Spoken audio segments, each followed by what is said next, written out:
Narayan Debnath ex army तार बाड़ी এবং এই বাড়ির উপরে হামলা হচ্ছে 2023 বিধানসভার আগে থেকে এবং ঠিক তার পরবর্তী সময় থেকেই আরও বেশি করে। নারায়ণ দেবনাথের দোষ হল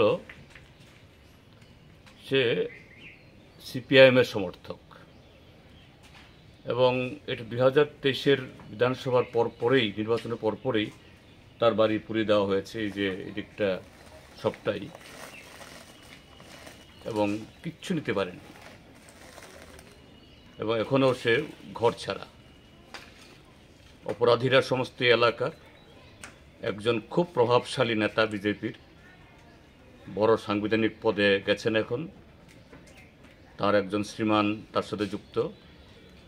তো এইভাবেই গোটা এলাকাতে এই অরাজকতা তারা চালাচ্ছে এবং এটা 2023 বিধানসভা নির্বাচনের আগে থেকেই তার উপরে আক্রমণ।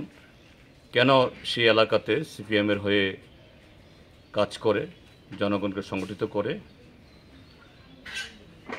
নারায়ণ দেবনাথ তার উপরেই আক্রমণের ঘটনা ভারতের প্রধানমন্ত্রীকে জানিয়েছেন এবং এক্স আর্মি হিসাবে আমাদের সেনাবাহিনীর সর্বোচ্চ যে আধিকারিক তাকে জানিয়েছেন এবং প্রধানমন্ত্রী অফিস থেকে সেনাবাহিনীর একদম সর্বোচ্চ অফিস থেকে ত্রিপুরা সরকারের কাছে, ত্রিপুরা আরক্ষার যে তৎকালীন যে ডিজি তার কাছে চিঠি এসছে যাতে এই ঘটনাটা সুচারুভাবে সঠিকভাবে তদন্ত হয় এবং অপরাধীরা যাতে ধরা পড়ে এবং তার উপরে এরকম যে আক্রমণ হচ্ছে উপর্যুপরি এটা বন্ধ হয়।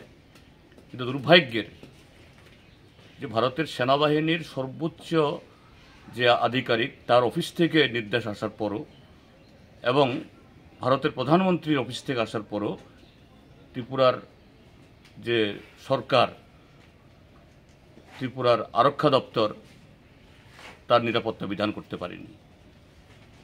তাকে এই বাড়ি ছেড়ে গত 23 থেকে চলে যেতে হয়েছে। তার সমস্ত সম্পত্তি, তেজসপত্র সম্পূর্ণ ধ্বংস করে দিয়েছে।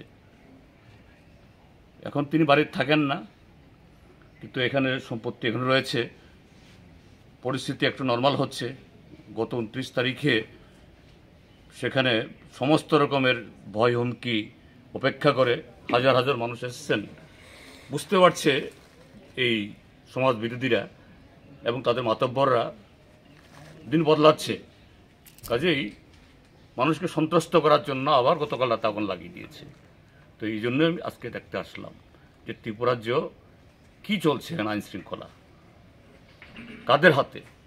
একটাও এই যে কি বলে যারা আইনকে বৃদ্ধাঙ্গুষ্ঠ দেখে চলছে কেউ ধরা পড়ছে না, উল্টু তারাই মাতব্বরি করছে।